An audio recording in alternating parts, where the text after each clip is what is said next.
What's our next flavour? Watermelon? Are we going to get it? Watermelon, baby. Yeah, it already exists in New Zealand. Do you know what I reckon, honestly, like before we start recording, the most underrated supplement in the world is? What? Beta Alanine.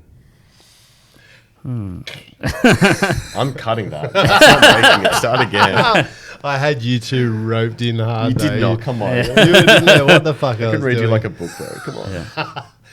On the next episode, though, where I'm going to bring in the Russian. We're going to introduce everyone to the Russian. Oh.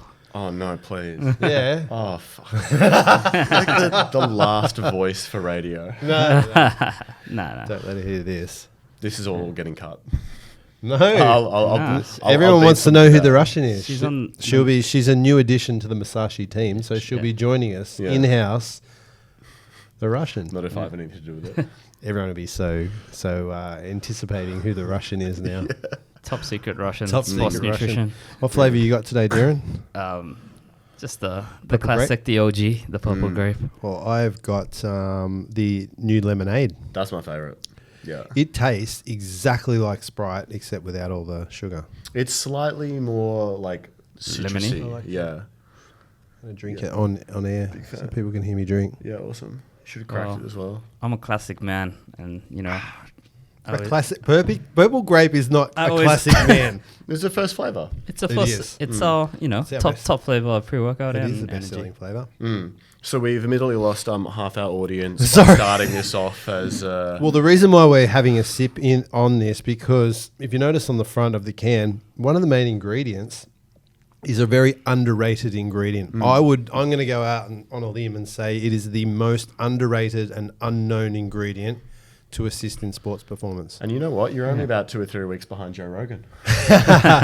No, I've been saying this for ages. This is a staple. I use this daily, and it's Same. Beta Alanine. That's Yeah. what we're going to talk about a bit today. And people have probably heard about it, but don't actually know what it is, how it works, or how it benefits you.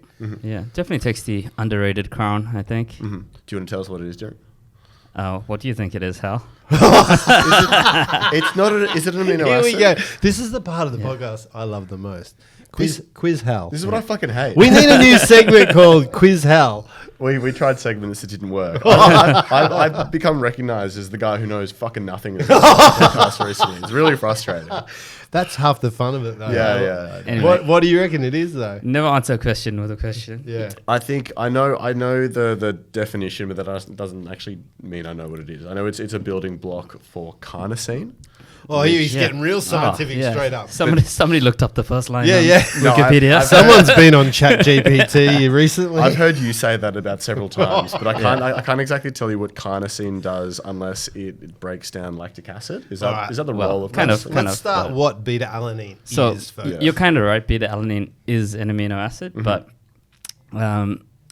we've got an amino acid school for a little while here. Please. Essential, non-essential. So there's 20 essential amino acids, right? We know about them. They make up protein. Every single protein is made up of. I mean, there's 20 amino acids. 20 Yeah. yes, 11 and set 9. 9. 9 essential. So basically, these are, we call them amino acids, but they're all actually alpha amino acids.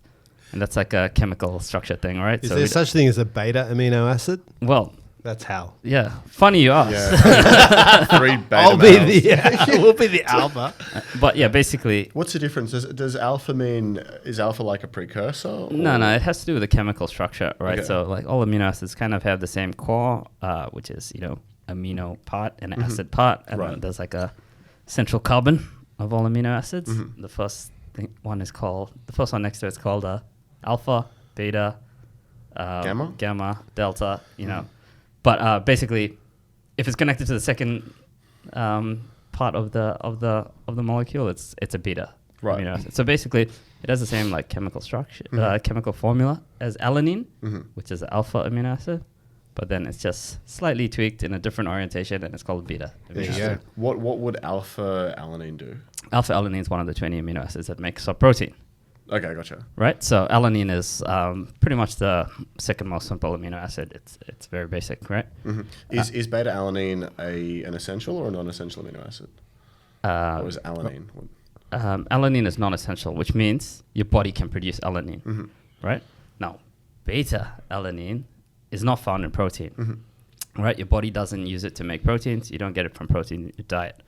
It's kind of like its own thing, but your body still uses it in other functions, right? What is it? What does beta alanine do? So when you ingest beta alanine, what happens next? well, beta alanine is not actually the thing that gives you its benefits. What you're looking to do when you ingest beta alanine is to increase your muscle carnosine levels, which is what you talked about before. So carnosine, a lot of people get this mixed up with carnitine. Yeah. So don't confuse it with carnitine, creatine, or anything like that. Everything sounds similar in sports nutrition, Yeah. but it's carnosine. Yeah, listen up if you commented on the last clip of our podcast. A lot of fucking muppets out there trying to miss or incorrectly correct us. Yeah. Anyway, so you're trying to increase your muscle carnosine, and you might be thinking, why don't I just take carnosine to increase my carnosine? Because you take creatine to increase your creatine levels, right? Well, it turns out your body breaks down carnosine into its components. So your liver rapidly breaks down carnitine into beta alanine and another amino acid called histidine, right? So you take beta alanine to create carnosine, but if you take carnosine, it becomes beta alanine. Exactly, you're right. Yeah. You're right. What the? So you think of it like two pieces of Lego, Yeah. right? You put them together, they make carnosine. You eat the two pieces together, it's going to break down. Now you're talking my language. It's the two Eating pieces Lego of is Lego, something I can understand. Now, the other part of carnosine is called histidine, which is an essential amino acid. So you pretty much need to get it from your diet. You get it from protein. Not histamine. Not histamine. Histidine. Okay. Right? So that's an essential amino acid. So you need it to survive. All right? But you get it from all kinds of food. Anyway. So beta alanine combines with histidine to produce carnosine. Right? Right. But beta alanine is often the thing that's the limiting factor in your diet to producing enough carnosine to give you a benefit. Right? Because you're getting plenty of histidine. Yep. What is the benefit of carnosine? Well, the main benefit is, like you talked about, has to do with buffering lactic acid. Nice. Well, buffering acid in general, right? Okay, and do you want to speak to lactic acid So then? lactic acid is or lactate is a muscle byproduct of certain types of exercise, right? So when you contract, you have all these metabolic byproducts, and lactic acid builds up and causes you to have some soreness or have some muscle failure when it's at too high of a level. So if you buffer this, it's gonna It usually feels like a stiffness. Like I typically notice lactic acid, I think, if I'm doing like high rep exercises. Yeah. Most people talk about it as like a burn, right? Yeah, You have yeah. a lactic acid burn, right? What happens? Like you've got your cell, right? Yeah. What happens when you're exercising? Hydrogen ions are driving into that cell, which is forcing that cell to become very acidic. Right? It's changing the pH levels. Carnosine, which is the byproduct of histidine and beta alanine, acts as a buffer around that cell. So not as many hydrogen ions are actually getting into that cell. So you're maintaining the pH levels. So it's preventing that acidity of the cell. And the result is that is a muscle cell. That means the muscle can keep, I don't know, doing what it's supposed to be doing. Performing at a more optimal level for longer. So does that mean as a muscular cell becomes more acidic, it fails to... Well, the pH Wow. levels, Well, if it can fail in muscle contraction, right? Which is why your legs become like jelly after a little while. Okay. When you have too much metabolic waste buildup and lactic acid. Interesting. So but that doesn't mean you can just keep your beta alanine, have 20 grams of beta alanine and never get tired, right? Like there's a rate limiting step as to how much carnosine. Not if you don't want to scratch the fucking skin off your face. we'll get to that. that. Yeah, but an interesting fact about beta alanine is obviously you get it from your diet as well. So even though it's not found in protein, it's just on Fish, meat, chicken. In particular, it's actually at a very high level in deep sea fish. Why? Well, deep sea fish live in a very low oxygen environment, which means they have a very high acidic environment inside their bodies, right? So they have carnosine at very, very high levels to buffer this. Can you name any specific, what are they called? Not breed of fish. What are they called? Type of Whales, fish. whales, mate. But like I don't know, like Deep sea. halibut or fucking I don't know. What's a deep sea fish? Yeah, I don't know. I fish in pretty shallow water. and you don't catch anything. So I caught 2 good fish doesn't last matter week. where you fish, mate. You fish at Sydney Harbour and you fish in the city. Yeah.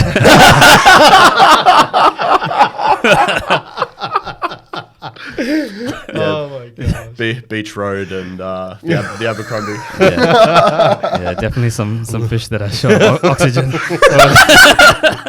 I thought you were going to say I fish at the aquarium. Yeah. Anyway, so you can get beta alanine or kind of see for your from diet, deep sea right? fish. So, Right. So who would use beta alanine? Like, is it suitable for everyone, like all types of athletes, or is it more suited for endurance people, or is it more suited for people that lift weights? Or well, if you let's go back to our energy systems, right? So if you cast your mind back, we did a full episode on this a little while ago, but you basically have 3 energy systems. Aerobic, anaerobic, and creatine phosphagen. Yeah, that's right. Yeah. That's right. So good job, he's learning. yep, you're getting there. So your getting there. creatine phosphagen system. He didn't admit that you were learning. He said you're getting there. He's got his laptop He open. never, He's googling everything. You lost the recording. no, it's saved. Okay, good. And we're back. All right, slight technical difficulties. apologies, my Hal bad. was trying to prove that he wasn't researching things on the screen and unplugged the whole setup. Yep. Anyway, where were we? Anyway. Hal was lying. Hal was looking at the screen. Yeah, We don't have any evidence to prove otherwise. We were talking it's all about on the camera. we were talking about the energy systems. Yes, Yeah. and you got them all right. Yes. So- So anything less than 10 seconds uses your creatine phosphagen system. Anything about 10 seconds to a minute plus, depending how fit you are, uses your anaerobic system. And anything beyond 10 minutes, or again, depending how fit you are, uses your aerobic system.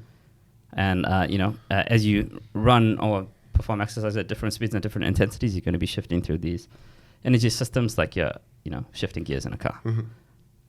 So beta alanine is most important for which system?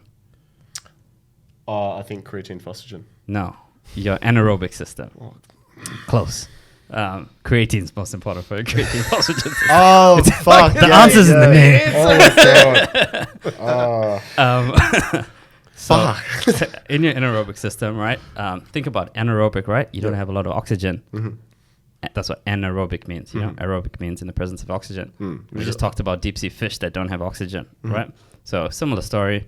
You're going to be producing energy from this low oxygen environment, which is going to create a lot of these byproducts, which you're going to have to, buffer against if you don't want to get tired as quickly. And, that's exactly where beta alanine is going to help, which is... Think if you did a sprint session versus just a long, slow run. No. Which Long one's slow runs aerobic. We're doing anaerobic. That's right. So I'm just trying to paint the difference. Like, Of Yeah. course. Yeah. So what kind of sports or activities would fit halfway between? So, anything that involves anaerobic activity. so anything Yeah. about 10 seconds to 1 minute of continuous effort. So if you think of, So a lot of sports. Most sports yeah. would have periods of both, right? So Yeah, we're yeah. saying it's probably applicable. I know you for don't most really... people. You probably don't really sprint much in basketball, but you're still jumping and things, right? You sprint heaps. Well, you- sprinting Yeah, cool. occasionally, but a lot of it is Is jumping explosive? That's Yeah. your creatine Yeah. phosphagen. But that most of that pace that you're running at is that anaerobic system. Oh, there's a timeout every bloody 30 seconds in yeah, that sure. stupid Yeah. game. So,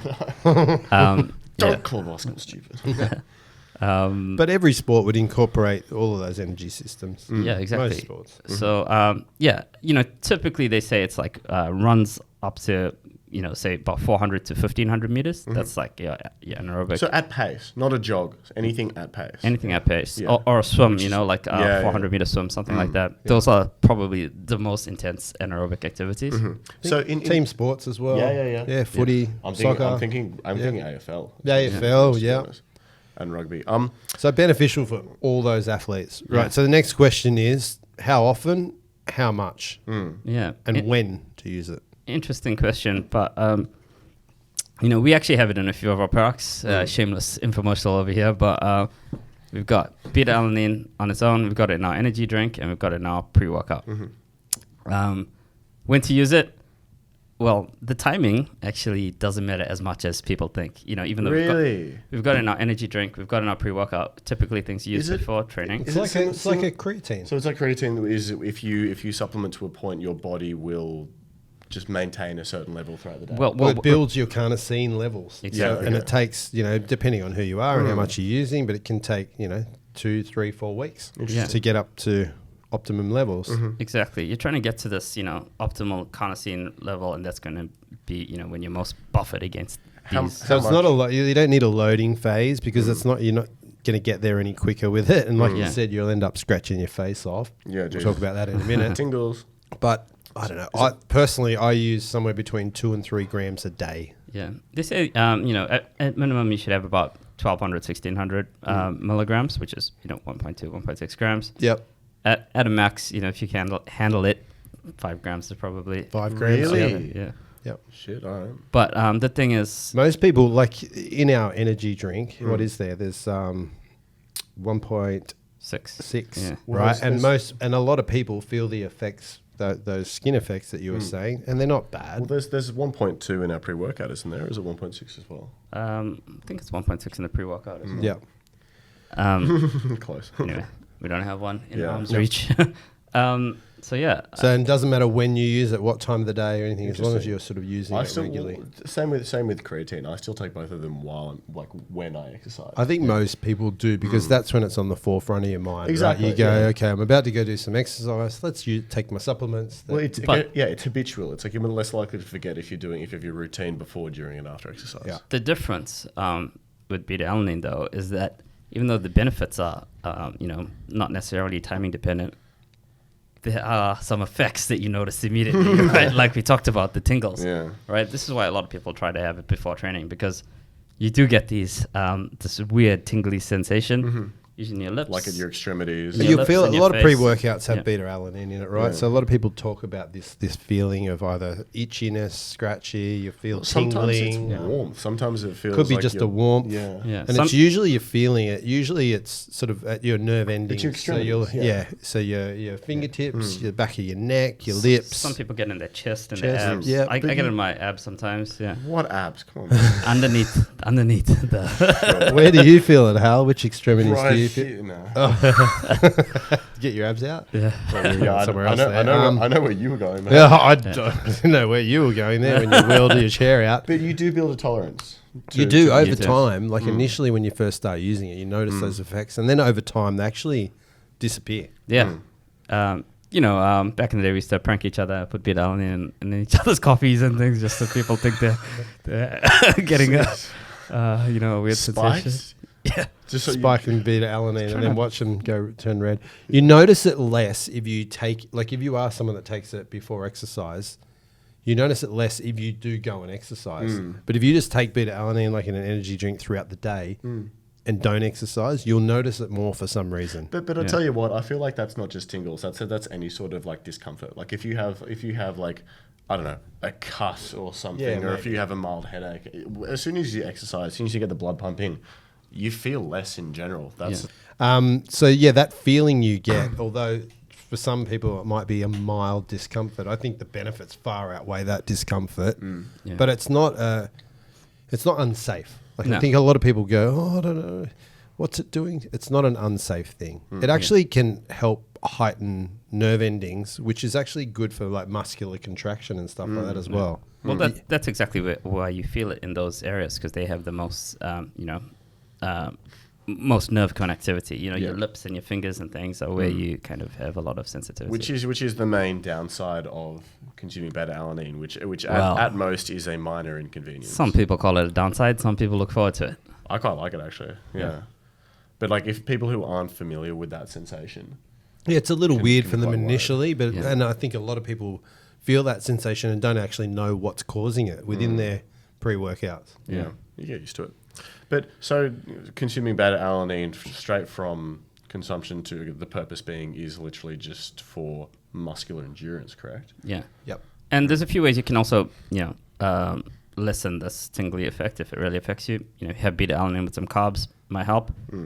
You can actually, like we said, the benefits aren't necessarily timing dependent, so you can actually have small doses of beta alanine throughout the day instead of one large lump sum. I have it with my electrolytes throughout exercise, so it's like I'm consuming it over a period of time with a volume of liquid. Yeah, if you have like less than half a gram at a time, you could probably have that 3-4 times a day, and you're probably not going to get too much of a tingling effect. Nice.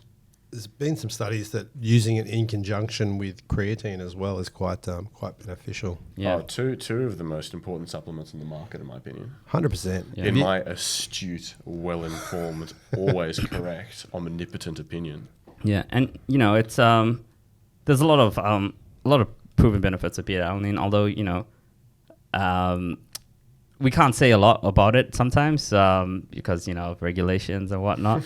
But even the Australian Institute of Sport (AIS) they rate it A-level supplement in terms of its benefits. Yeah, highly recommended. Up there with creatine. Yeah.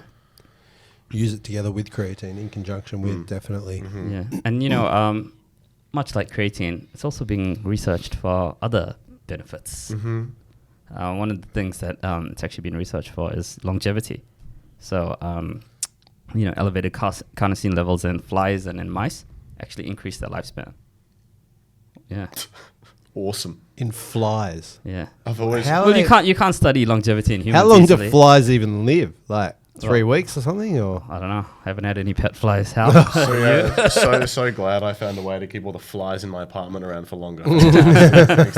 But you never know. It might help humans. It's hard to experiment on humans because you got to wait, however long for them to die. yeah. What a way to put it. I mean, that's why there's not a lot of studies on longevity. Yeah. No, look, beta alanine's been around for quite some time now, but it's just starting to come to the forefront of sports nutrition products, and people are just starting to catch on to its benefits. It's following right on the footsteps of creatine. Isn't It is. It's right behind. Yep. Yep. And There'll be a lot more research in the coming years on beta alanine, and you're going to see some really strong results, I think. Yeah. Nice. Good ingredient. I think everyone should jump on it. It's fairly cost effective too. Like It's you're super very, cheap. very small doses Yeah, that you you get need. like 100 odd serves for some $25. I know. like that. I know. I'd be definitely using it. Nice. Yeah. That's all I reckon we have to talk about, to be honest. On beta alanine. Yeah, so this has been 3 beta males talking about beta alanine. I talked about alpha alanine. Thank you very much. You get alpha status. You get alpha status in this podcast, then, Darren. Yeah. I wonder what Miyamoto Musashi had to say. Oh, go on then. about Come beta. on. He definitely used beta alanine. Yeah. That was his. Yeah, he was That was the main ingredient in his diet. I think he that's was all he ate, actually. deep sea diver, wasn't he? He was hanging out. Yeah, interesting. He took all of his samurai swords. He held his breath. Oh my What a way to- god! Yeah, that's his resistance training. This is up there with. This is probably the worst part of the podcast, but I love it the most. I think it's probably I'm begging to be cut. the best. Yeah, part Hal of the wants a podcast. cut. I want to go. I want this top of the segment. Yeah. I want to We lead should in probably- with You're this. going to start opening with it. Yeah, I think so. I think we should just read the book. Back Anyway. to front. Has this been translated? Like, are you? What are you reading here? Okay. You can never waver with the intent of your attack. Go in deeply with your body. Not doing so will permit your enemy to find an opening and perhaps destroy you. The only link there is the word deep. No way, Well, that's mate. why I selected. Imagine if your opponent is just full of lactic acid and Yeah. no relevance whatsoever. You like can never usual. never waver your attack. Here we go. I like the part where he tries to make it link. in the fourth quarter of basketball, Here we or go. in the 90th minute of a soccer game, when your Hal's legs, usually fouled when out your by legs then. are burning and you're feeling tired, that's when you win the game. That's when the game-winning shots are made. It has nothing to do with... Like and subscribe. Yeah, and this is why nobody will I- remember your name. That's where I do notice beta alanine though. Yeah. Like usually like towards the end of your session where you're normally like 100%. struggling. Yeah, That- yeah, you're just for sure. powering like it's the beginning of your session still. Yeah. So yeah. Yeah. Agreed. Cool. I think Nice. that's a Thank you it for was a joining wild us. one today. We had Yeah. multiple technical We issues. did, yeah. We had alpha Diren and beta Yeah. Beta Al- alanine. beta alanine. At least we talked about fishing. All right. On that note, next time. Oh, do you like our new screen? I like that. Yeah. We're no longer the R&D podcast. We changed the name to Musashi, because Hal's been here long enough now, and we didn't want to make it RD and H. And we've got the Russian coming in on the next episode. We'll introduce everyone then. Sure we do. Thank you for joining us. Apologies for these two. We'll see you next week. Musashi out. Bye.